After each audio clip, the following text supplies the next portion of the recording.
Assalomu alaykum rahmatullohi va barakatuh. Azizlarim sog'-omonsiz. Bugungi boshlanayotgan kun hamma uchun eng quvonchli, barakali, sermazmun kunlardan biri bo'lsin azizlarim. Albatta Allohim barchamizni o'zimizda oldimizga qo'ygan maqsadlarimizga erishtirsin. Azizlarim, bugun biz ham ertalabdan juda ham yaxshi niyatda, kayfiyatda ishlarni boshlab oldik, chunki oldimizga qo'ygan bugun maqsadlarimiz, qiladigan ishlarimiz anchagina. Bugun kunni ikkinchi yarmida Istrinskiy rayonda ikkita er-xotinlar uchrashuvga olib boramiz inshaalloh. Albatta bir kishi bu yerga ish o'rinlik bo'lishadi. Ularni albatta suhbatdan qay darajada o'tishlariga bog'liq.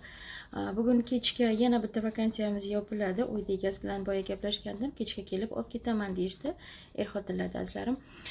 Kechga esingizdan chiqarmang. Bugun kechga Moskva vaqti bilan soat 20:00 da jonli efirimiz bor. Jonli muloqotda bugun navoiylik yigitimiz Moskovskiy oblastda qay darajada personalniy водитель с funksiya помощник по хозяйству qanaqa sharoitda ishlayaptilar, yashayaptilar, qanaqa natijalarga erishdilar 2 yildan beri. Mana shu haqda siz bilan jonli efirda fikr yuritamiz azizlar. Uchrashuvga tayyorlaning. Bugun Moskva vaqti bilan 20:00 da uchrashuvimiz bo'lib o'tadi. Bemalol savollaringizni berishingiz mumkin. Sayura Sobirjonovna deb nomlangan Telegram kanallarimizga obuna bo'lib, biz bilan birga muloqotga bo'lasiz azizlarim. Bizdan uzoqlashmang. Sadaf kompaniyasi doim siz bilan ishonchli hamkorda bo'lib qolyapti.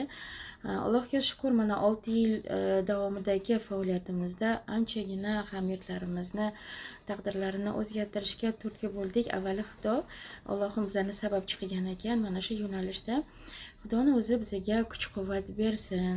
Yaxshi insonlarimizni ishga joylashtirish, ularni ish o'rinli qilib maqsadlariga erishishga albatta Allohda o'zi nasib ro'zi aylasin azizlar.